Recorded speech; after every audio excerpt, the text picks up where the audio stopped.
Yes, welcome back to the Football Tribe UG channel. Robert Guest is your usual suspect. I hope you're having a wonderful Saturday morning. It is a beautiful and sunny day out there down here in Kampala, Uganda, where we are coming to you live from. So, plenty to discuss and so many things to be thankful for. Um, Prince.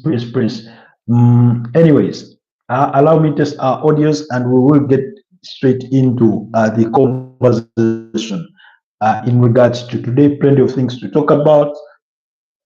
Some of the things we already shared. So allow me to test my audience to be sure that everything is within place for us to get this conversation started. But I think we are good to go in as far as our audio setup is concerned.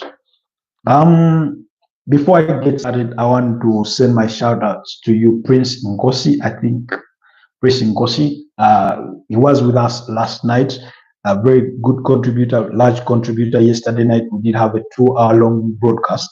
I think it was about 2 hours and 18 minutes or something.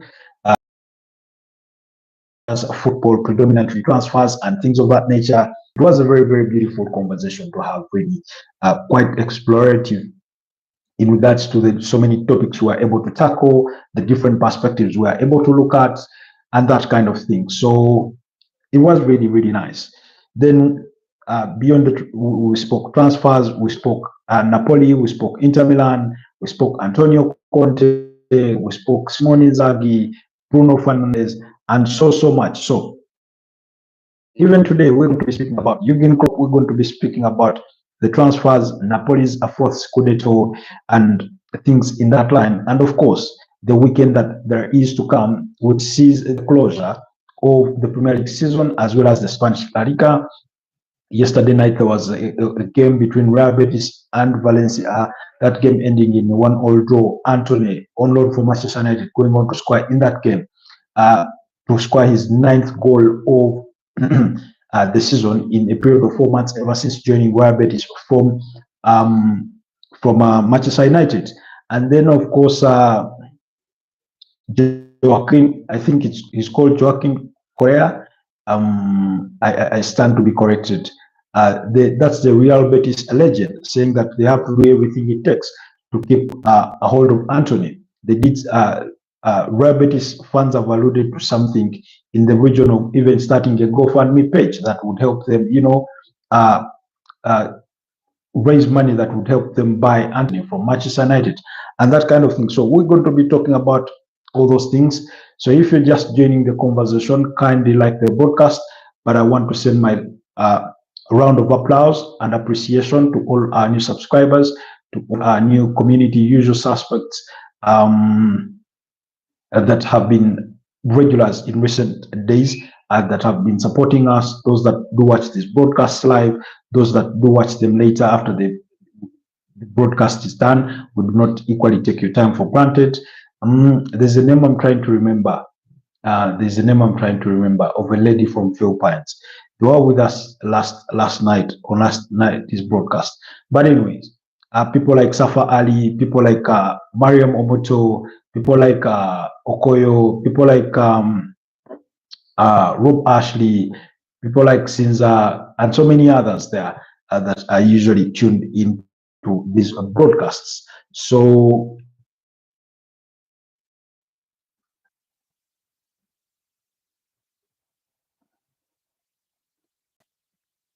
yes, Joaquin Sanchez. Yes, Joaquin Sanchez. That's the name I'm trying to look for. But as we get this conversation going, allow me, first share this so that we can get other people on board in as far as this broadcast is concerned. I'm waiting for the rest of the members to join us so that we can continue with the conversation on all those topics that I've just highlighted. Jurgen Klopp clarifying that he is not, getting back into, football management anytime soon, because there was rumor linking him with a potential move to AC Roma to fill that void that is going to be left by Claudio Ranieri, who will be leaving at the end of the season because he's been serving an interim capacity and is really, really done tremendously well while at Roma. But he says that news is bullshit. Or, I mean, he called it crap anyway. So he says that's not happening, at least not anytime soon. And then he went on to say that he did give Liverpool fans some piece of advice, criticized or expressed his dissatisfaction with the way they've treated Alexander Trent-Arnold in the wake of his announcement that he will be leaving the club at the end of the season. Pretty much what we've been saying all this time, ever since that he was booed by Liverpool fans. For me, I call them toxic. I didn't expect that kind of behavior from them. I thought they should be more appreciative of the contribution he's made for the last 20 years that he spent at the club at the different levels. And Jurgen Klopp couldn't have a more similar thought than those that we've already shared. So he does share the same sentiments in regards to how they ought to treat the player. He went on to highlight some moments, reminding them about a game against, I think, Hoffenheim. Then he reminded them about that moment at Anfield against Barcelona, where he starts the quick corner and plays in Divock Origi, and they score the fourth goal that eventually saw them knock out Barcelona 4-3 on aggregate score. And of course, we all know that they went on all the way to win that UEFA Champions League title as they beat up against Tottenham Hotspurs in the finals. So because we remember that, of course, Divock Origi scoring in the final as well as Mohamed Salah on the night in the 2019 finals, he was reminding them a little bit of that and more in regards to how they ought to treat their players. He said, here at Liverpool, we are more appreciative. We do not forget. And he was speaking in that breath. So to get the exact quote, Jurgen Klopp did say, I'm not going to, sorry, that's not the exact quote. He said, I'm not saying do not be disappointed he's leaving to Madrid, but do not forget what he's done for the club. I had the booing and switched off my TV. I couldn't have been more disappointed. This isn't us. So that was Jurgen Klopp there expressing his dissatisfaction with the Liverpool fans over their treatment of Alexander Trent-Arnold. And then in respect to the links to AC Roma, he said, I'm not going to become AC Roma new head coach. That story is a bullshit. If you read any rumors about me taking a coaching job in the next few years, it's bullshit. You can be the first to say it. So that's Jurgen Klopp speaking about his future escapades in management. Of course, he does lead footballing affairs at a Red Bull Group that do own RB Leipzig, Red Bull Salzburg, New York Red Bulls, and that cohort of football clubs. Anyways, I think that's it with Jurgen Klopp. Like I said, he does share the same sentiments as we do. Allow me share this in a bit, and so that we continue this conversation as we wait for other members to equally join us.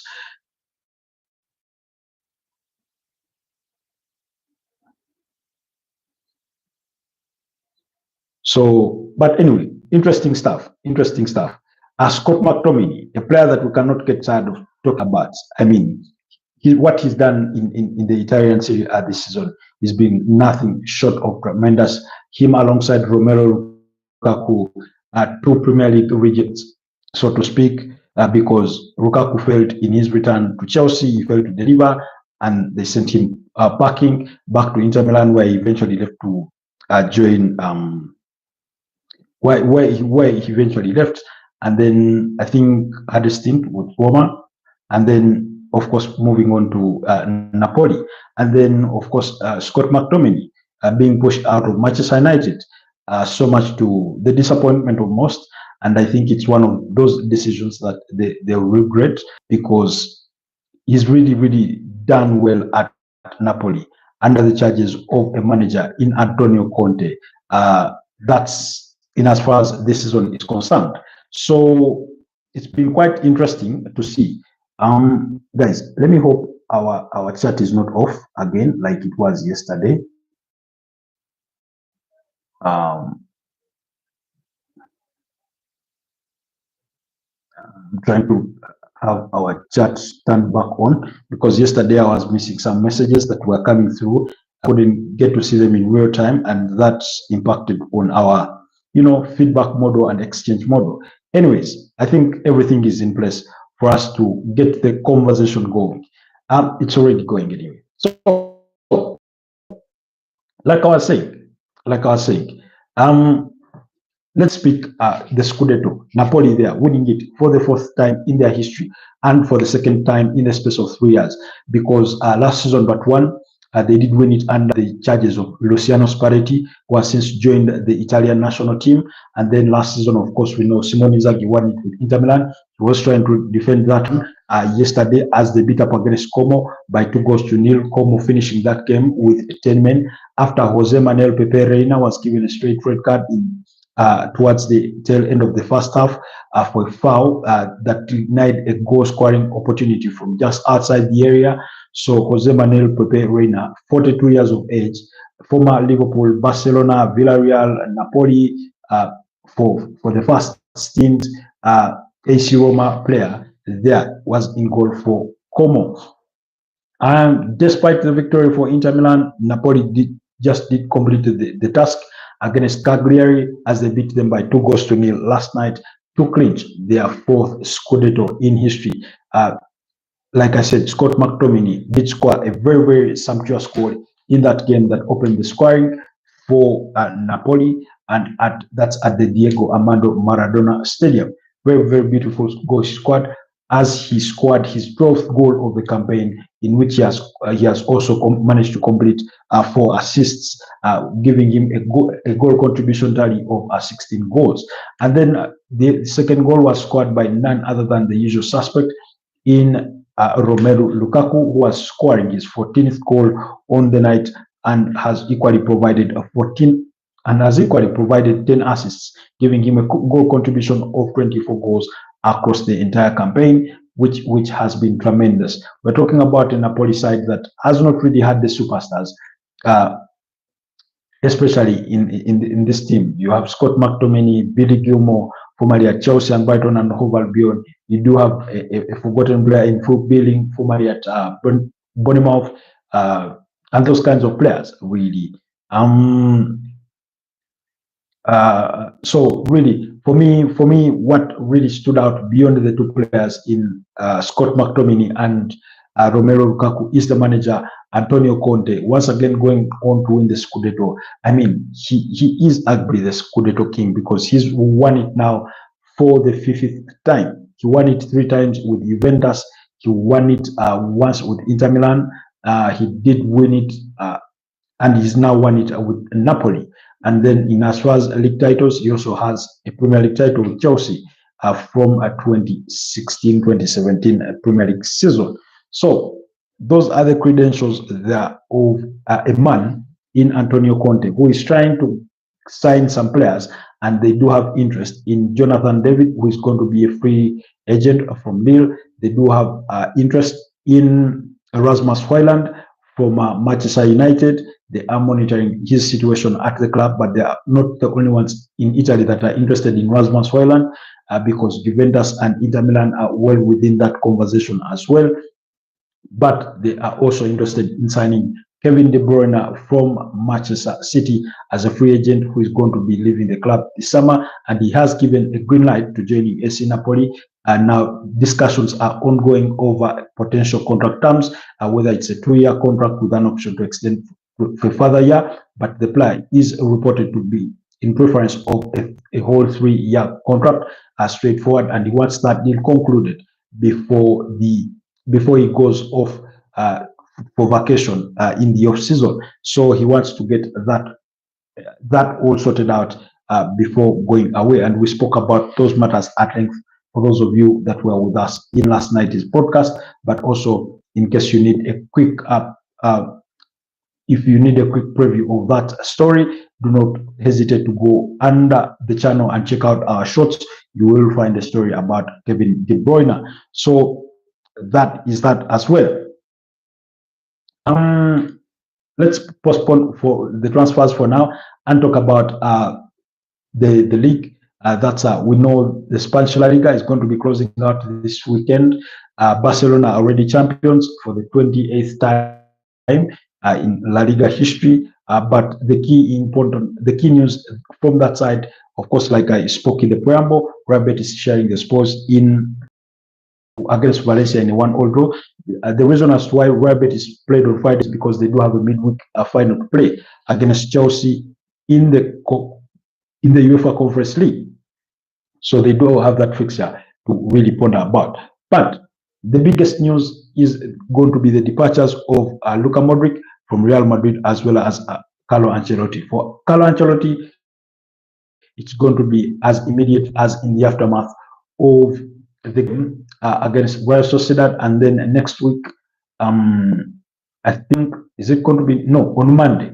Yes, next week on Monday, he will have to start work officially with the Brazil national team, where he's going to be the head coach. That's for Antonio Conte. So the Santiago Bernabeu is going to be bidding their farewells to Carlo Ancelotti after playing their final game of the season against Real Sociedad, but they will also be bidding farewell to Luka Modric, who will be part of Real Madrid's squad ahead of the FIFA Club World Cup, and after the FIFA Club World Cup, then they will let him go.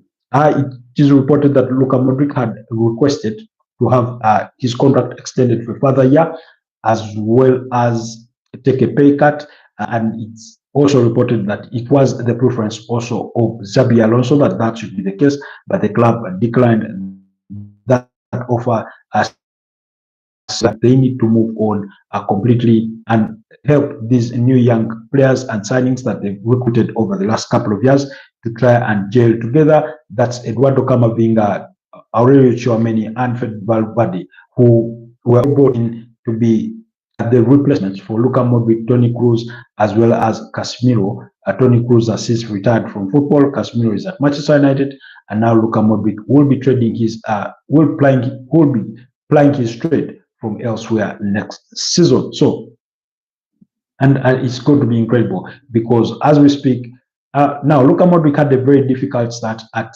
his career at Real Madrid when he joined them in 2012. That was when he was under the charges of Jose Mario Felix Mourinho. He was voted in his first season. He was voted flop of the season. That's how bad it was.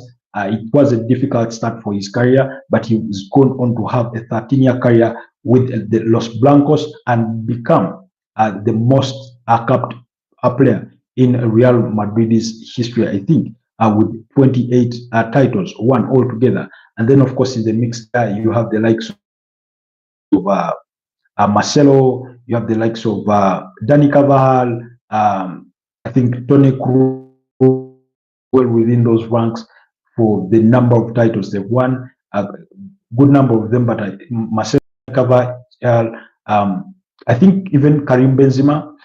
So during that time of 13 years, he's won, I think, about as many as 4 La Liga titles, 6 UEFA Champions League titles, 6 FIFA Club World Cups, 5 UEFA Super Cups, the Spanish Super Copa Hispana, 2 Copa del Rey trophies, and that kind of thing, including individual accolades, being voted FIFA Best Player of the Year, winning the Ballon d'Or in 2018, despite being a losing finalist with Croatia against France in the finals of the World Cup, and that kind of thing. So really, that's going to be the occasion when Real Madrid play Real Sociedad later today at 17:15 hours or 5 p.m. East African time.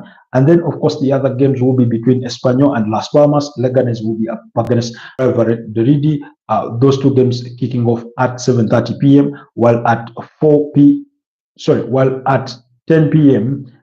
Deportivo Alvarez will be against Osasuna. Getafe will be up against Celta Vigo, and Rayo Vallecano will be at home against Rayo Mallorca, and that will be the fixtures for today in as first the Sunday, and then others will play on Super Sunday to close out the season. Now, then in the Italian Serie A, where Napoli have clinched the title, Bologna Monza at 9:45 p.m. In Germany, the DF Pokal final will be on at 9 p.m. Will be up against Belfield there.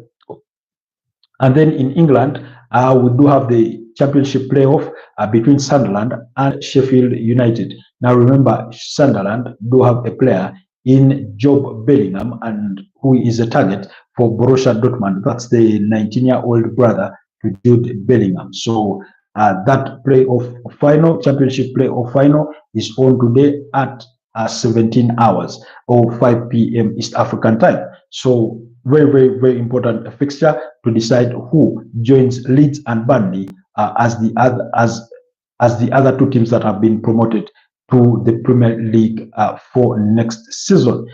So that will be the conversation in that respect. Then the Premier League in itself will close out. Okay, briefly, on Super Sunday in the Spanish La Liga, Girona will be at home against Atletico Madrid.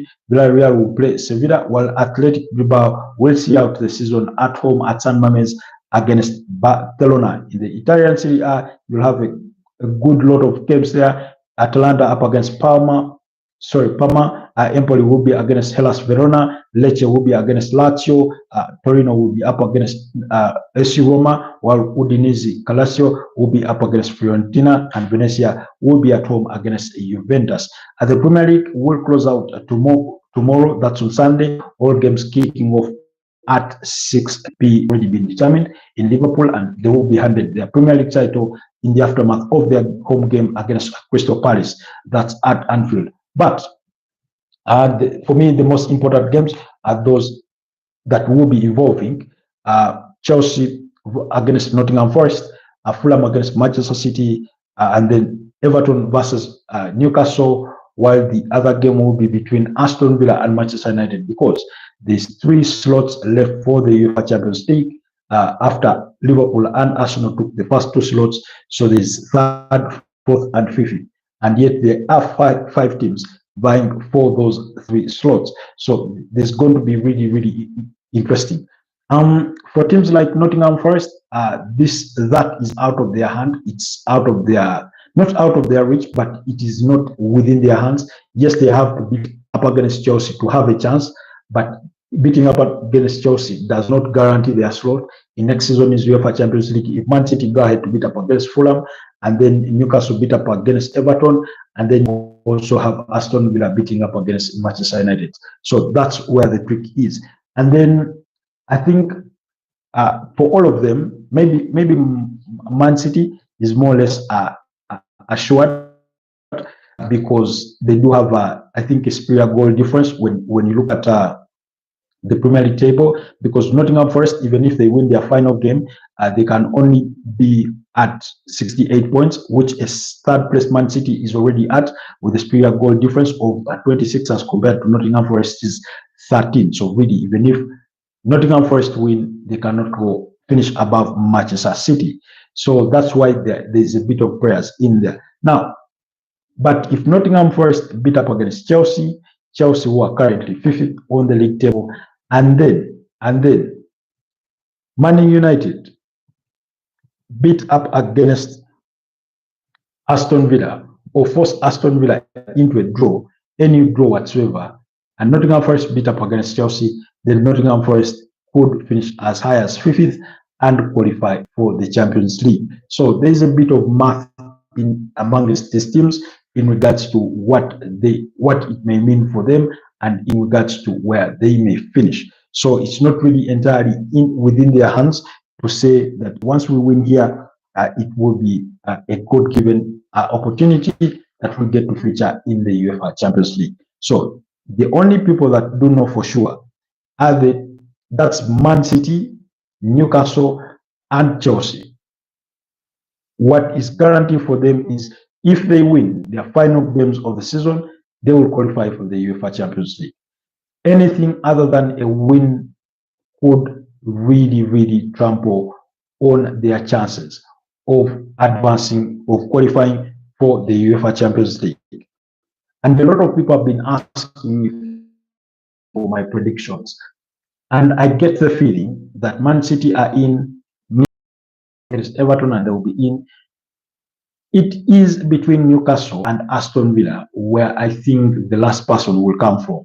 While Chelsea have the potential to go and beat up against Nottingham Forest, that's going to be a difficult game. So they could cancel out each other and it ends in a draw. And then Aston Villa beat up against Manchester United and then they qualify. So I think a lot of teams, a lot of fans are going to be following updates from their live scores, from their streams, wherever their sources are, to try and follow up on updates from the respective games. So, for example, if you're a Nottingham Forest fan, as you follow a game between you and Chelsea, you'll be interested in what is happening between Aston Villa and Manchester United. You'll be interested in what is happening between Newcastle and Everton.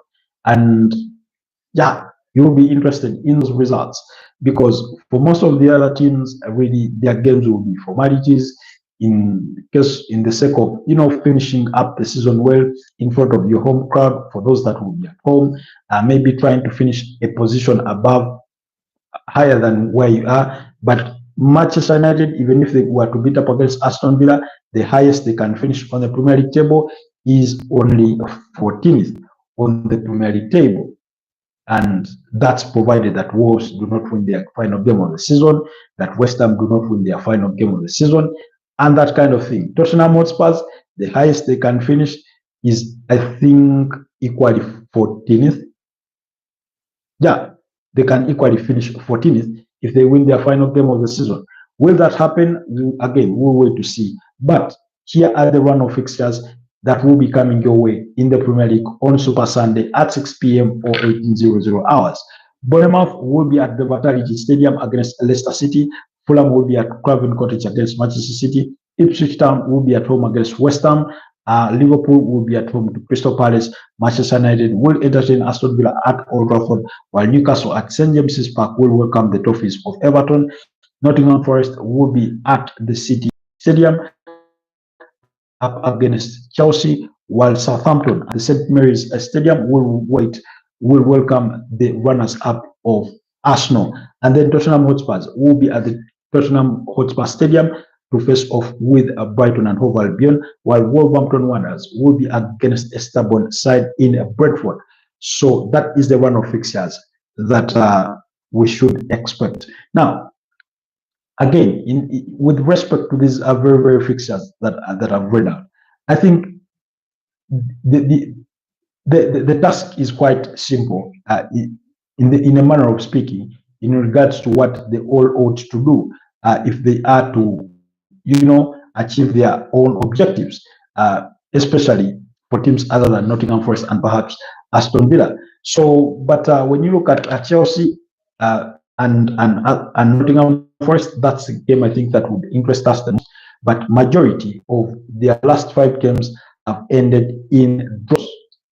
3 of the last 5 fixtures have ended in 2 of them ending in a 1-1 draw, while the other was a 2-2 draw.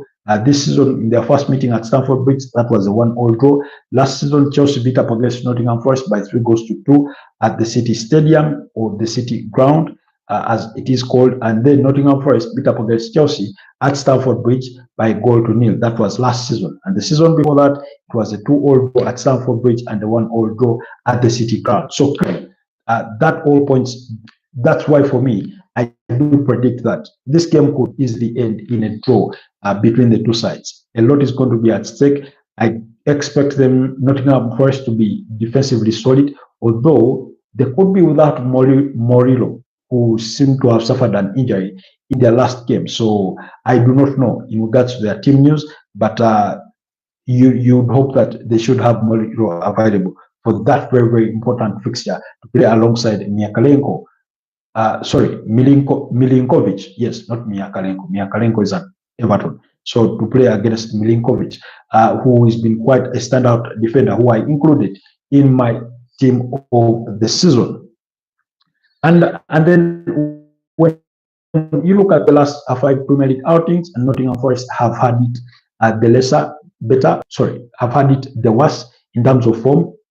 3 draws, 1 loss and 2 victories. The last game being a 2-1 victory over West Ham United. But to look at another victory, you'd have to look as far back as when they were beating up against Tottenham Hotspur by a similar scoreline. In between there, they've had draws against Leicester City, quite disappointingly so. So much to the anguish of Evangelos Marinakis, that's the owner of Nottingham Forest, the Greek billionaire. And then a 1-1 draw against Crystal Palace and losing, of course, to Brentford by 2-0, a game which I really think is the one that really tanked their opportunities or their chances of qualifying for the UEFA Champions League. And then once they lost to Brentford, I thought it was going to be really difficult. And indeed, it was difficult. Even in that game against Leicester City, twice they led, twice they came from behind to level them, and they ended up sharing the points on the day.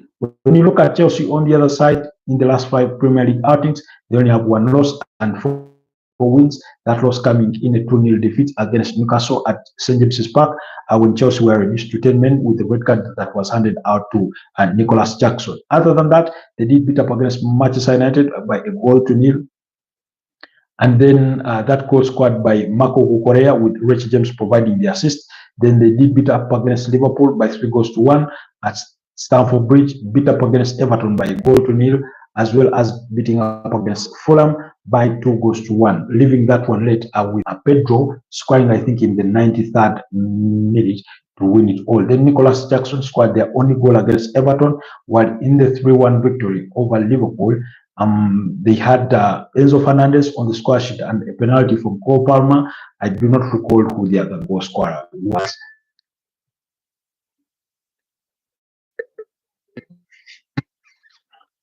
So really, for me, that's going to be a very, very interesting fixture. And I think it could end in a 1-1 draw. That's my anticipation. That's my prediction in as far as the final game of the season.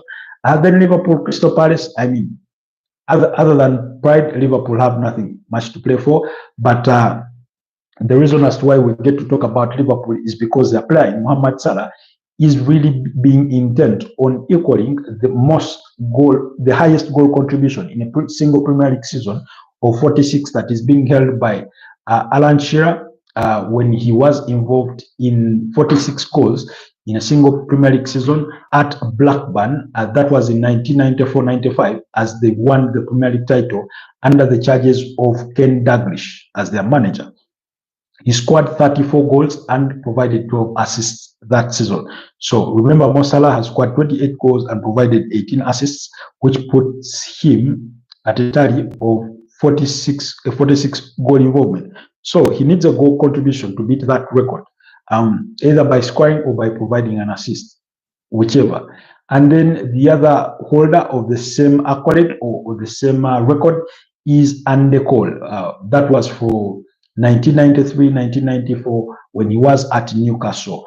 He scored 34 goals also that season, I think, and provided 12 assists. So Mohamed Salah is really, he's spoken about this in different interviews, saying that he would want to break that record, and because this is arguably been his best season in a Liverpool jersey, scoring 28 Premier League goals and providing 18 assists. So you can see that goal contribution is quite enormous for the Egyptian international, who did renew his contract with the Reds for another 2 years alongside Virgil van Dijk for an extended 2 years.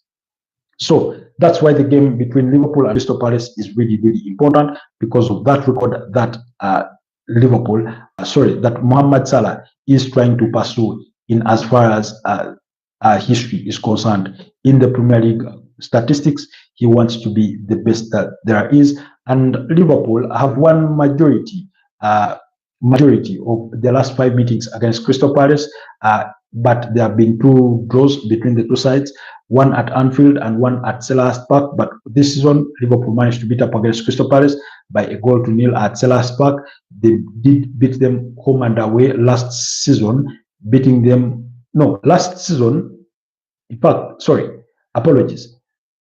Liverpool have won 2 of their last 5 meetings against Crystal Palace, 2 draws and 1 loss last season, because Liverpool lost at Anfield by 1-0. They lost to Crystal Palace by 1-0.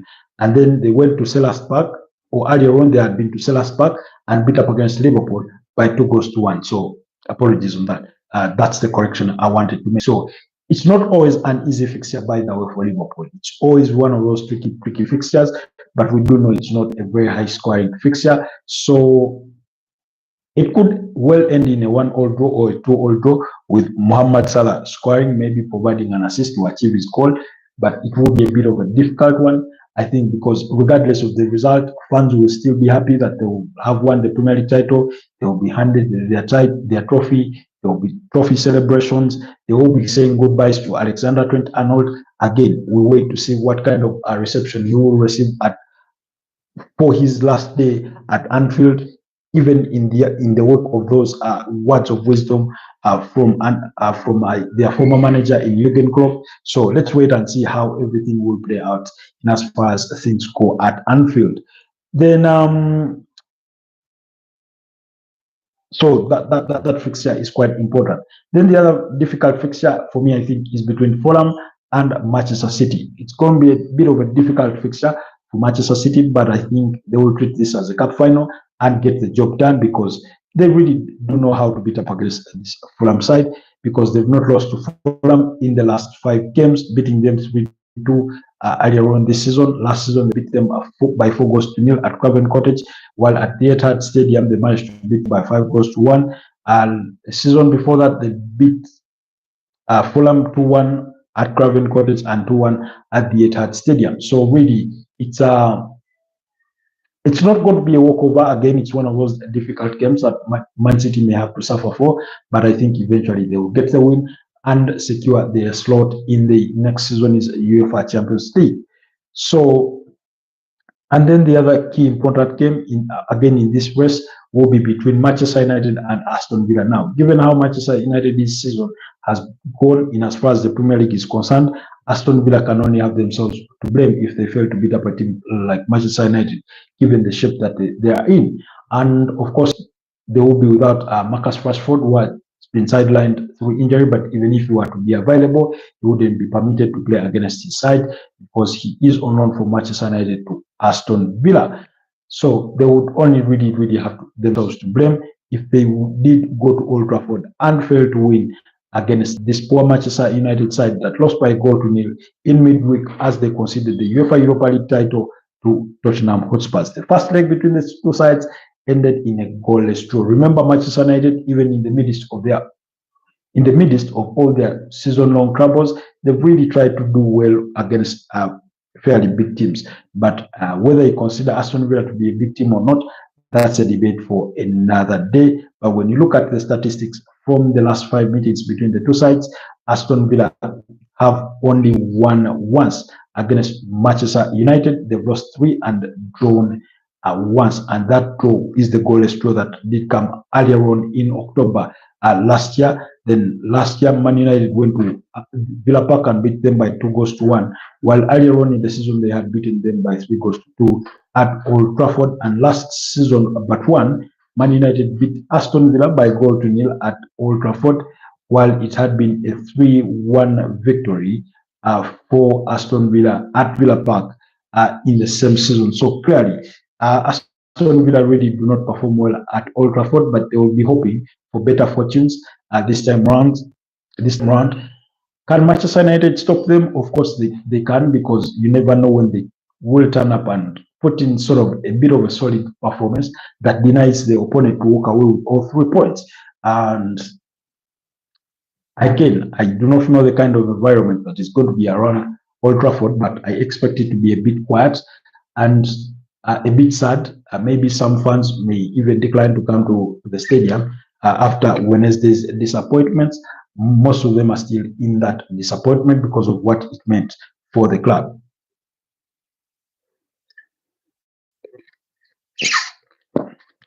So really for me, my prediction is that Aston Villa push for it and win it by 2-1. That's my prediction. Perhaps more of a hope than if not. Then the other fixture that we cannot walk away without tackling or mentioning about is the fixture between Newcastle and Everton. Like I said, Everton don't really have anything to play for in this particular fixture, but the first leg ended in a goalless draw. That was in October, I think, before the sacking of Sean Dyche. And then last season, the two sides were involved in a 1-1 draw at St. James's Park, while last season but one, Everton beat up against Newcastle last season, Everton beat Newcastle by 3-0 at St. James's Park, and then the reverse fixture ended in a 1-1 draw. And yet this season, it was a goalless draw when they met at St. James's Park. So when you look at last season, but one, again, there was a 1-0 victory for Newcastle and a 4-1 victory for Newcastle at St. James's Park. So that was a home and away victory. Given what is at stake, I do think Newcastle will win this game. Maybe it may not be by a very big margin, but if Newcastle were going to be facing Sean Dyche as a manager, then it would have proved to be more difficult. He could have looked to spoil their party and come back the bus, kind of play with the low block, his towering up players, and get maybe a goalless draw. But with David Moyes, you get the feeling that Newcastle have really a chance. And the aftermath of their 1-0 defeat against Arsenal last weekend, managed to beat up against a blinder with that 1-1 draw against Brighton and Hove Albion, but they had also beaten up against Ipswich by 3-0. Then, of course, they lost to Aston Villa by 4-1 when they traveled to Villa Park. Everton are capable of taking a result from Newcastle because they've won their last two. They've won 2 of their last 3 fixtures, and of course, in the last 5, lost the other 2. They beat up against Southampton and Ipswich and Fulham 3-1 and 2-0, respectively. They had a draw with Ipswich in a 2-2 draw, lost to Chelsea and to Man City by 1-0 and 2 goals, respectively. So my prediction is for Newcastle to win, maybe by 2-1, maybe by 1-0. That's the anticipation. Anyways, guys, that's the gist of it. Maybe briefly on transfers. We've spoken about Kevin De Bruyne already. Florian Wirtz has opened his doors to join Liverpool. He has given them his word that he will be joining them. So it's now the ball is in Liverpool's court to agree on transfer fees with Bayer Leverkusen. They are already into that conversation. They have very good relationships, having signed already Jeremy Frimpong, who did complete his medical and sign his contract with Liverpool. Just the announcements that we are waiting for that may have to take a little longer than we had anticipated, but that announcement will be coming anytime soon.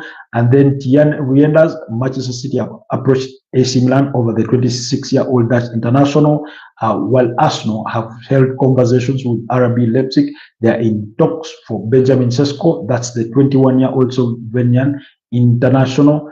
Arsenal have also held talks with Rodrigo's representatives of a potential move to Arsenal. While the player would be open to the move, it is being reported that the Gunners are being off-put by the player's wage demands that are in the region of 10 million euros as net pay at the end of every year, which Arsenal sees as quite a very big ask. It sort of disrupts their wage bill, and they wouldn't like to really do that because once a player is asking for that, then you're looking at about 320,000 pounds per week.